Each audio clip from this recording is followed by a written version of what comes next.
Today, I'm so excited for a very special movie theater outing. It's unlike anything I've ever done before. This is the longest I'm about to spend in a single movie theater, but it's for a very special reason. Beyond Fest and American Cinematheque have teamed up for Está Vivo, The Gods and Monsters of Guillermo Del Toro. It's a film series, the most complete retrospective on the director's work, and we're going to be watching 3 of his films today. The theme is In the Mood for Love. We're going to be watching Crimson Peak, Nightmare Alley, and The Shape of Water. But before we get to the theater, I had to come to a diner, that's where we're at right now, to get a good meal in me.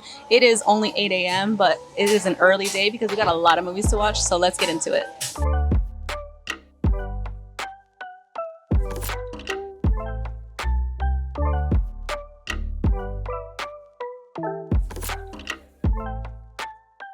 All right, so we made it here to the Egyptian Theater in Hollywood, where we're going to be screening those 3 Guillermo del Toro films, part of the Beyond Fest American Cinematheque collaboration. And we got quite a bit of time before we are led into the theater to find those seats that we're going to commit ourselves to for the next 6 or so hours. So I thought I would take a chance to tell you a little bit about Beyond Fest. So Beyond Fest is actually the largest attended genre film festival in the U.S., focusing on sci-fi, horror, and just what they call badass cinema. The film festival started very modestly in 2013 and has grown exponentially. And Beyond Fest events happen all year round, with a festival in the fall specifically focusing on special premieres, very limited retrospectives, and just overall really rad events. And it looks like we're about to start letting people inside, so let me go find a seat.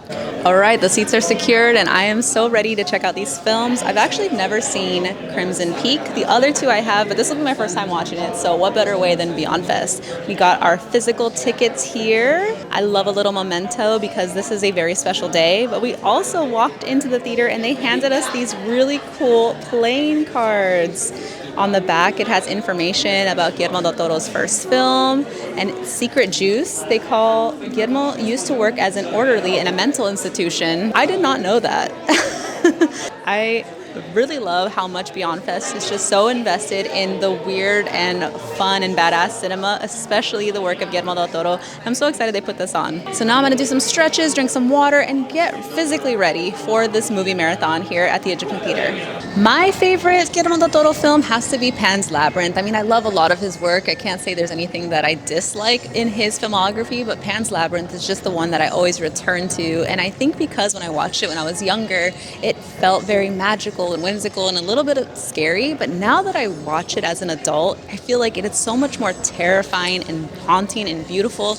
I even realized the ending hits me a little bit different, like my interpretation of that, but I won't spoil it for you if you haven't seen it. But if you haven't seen it, you definitely need to watch Pan's Labyrinth. It's one of my favorite films of all time.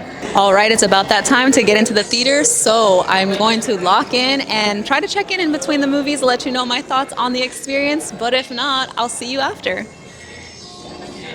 All right, it's 1 p.m. and we just finished our first screening of the Guillermo del Toro movie marathon, Crimson Peak. Now, this was my first time ever watching the film, and I can't believe I waited this long, but you know what? I'm not mad because I got to see it here at the Egyptian, and the movie itself was spectacular. I mean, I knew that it was a gothic story of some sorts, but I had no idea that there was going to be so much humor and romance and silliness, but also some genuine frights incorporated into the film. I loved the design of the ghosts in this story. I love how much they were incorporating that idea of the photograph imperfections that kind of capture what they think look like ghosts in old photography, and that kind of design of the ghost really informed what the creatures look like throughout the entire film.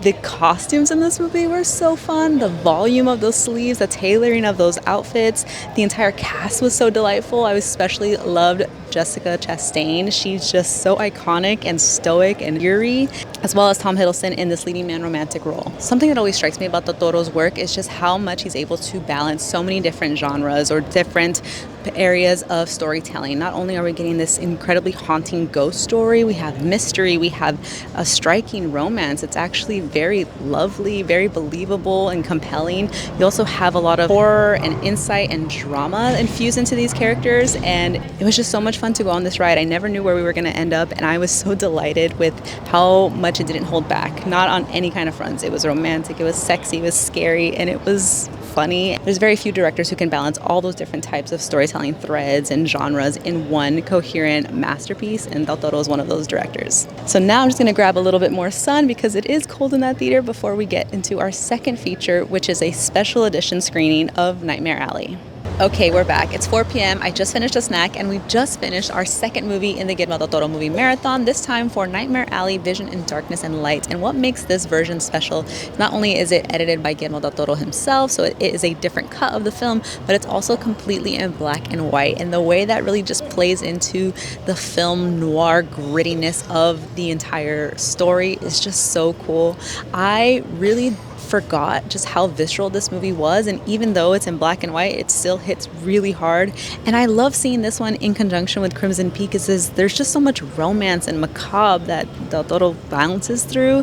He has a knack for romance, he has a knack for love stories and for ghost stories and for very complicated characters. Nightmare Alley is more of a fable or a cautionary tale, and the story itself feels contained, but the world feels so big, and thematically the stakes are really high. I really enjoyed this movie, especially on a rewatch, but now it's time to head back in to see our final film of the movie marathon, The Shape of Water.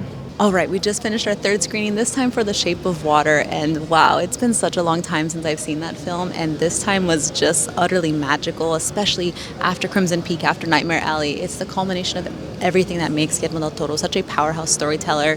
There is horrific elements, there's brutality, there's also just such romance and beauty and so much lyricism, especially in the production design. The color palette of this film is just gorgeous. You can see his passion for reds and blues, and also the camera movement is just so musical. Like, this is the closest thing we have to a Guillermo del Toro musical, and there is a old Hollywood inspired sequence in the film that's just so breathtaking. I definitely cried a whole lot more seeing it now in this context, and seeing it here at this theater again. It's just such a fun place to catch a film. All right, the maestro himself is about to arrive for a special Q&A, and I can't wait to learn a thing or two from the man himself, Guillermo del Toro. So, 50 people, they gave me 7.5 hours watching it.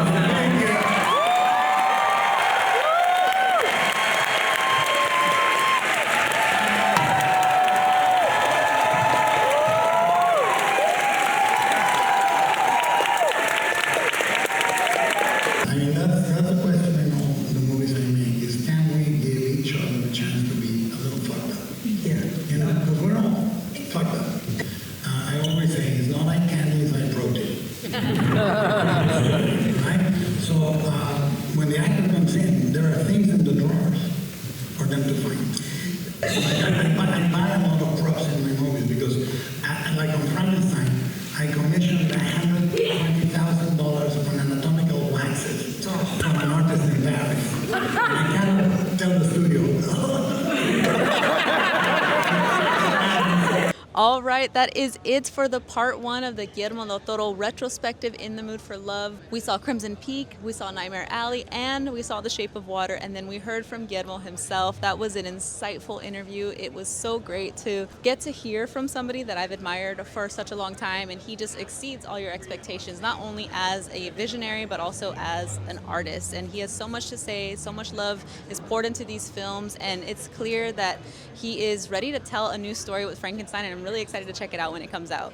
I think watching all these movies back to back is such an enlightening experience. You definitely see all the recurring themes. You get to see him grow as an artist, but you get to see someone who is just so invested in certain themes that he wants to explore. And it's so fascinating to see him explore those in so many different ways, so many creature features, so many period pieces. And I just find all his movies to have some sort of whimsy and macabre, and the way that he blends the two is just so much fun. Shout out to American Cinematheque and Beyond Fest for putting on this retrospective, and thank you for coming along with me today. And if you want even more movie news, reviews, and personal insights from me, you can follow me at Movie Mija on Letterboxd, Instagram, and TikTok. And you can subscribe to my channel right here to get one new movie review from me every single week. All right, that is all for now. Thank you so much for watching. I'll see you next time. Bye.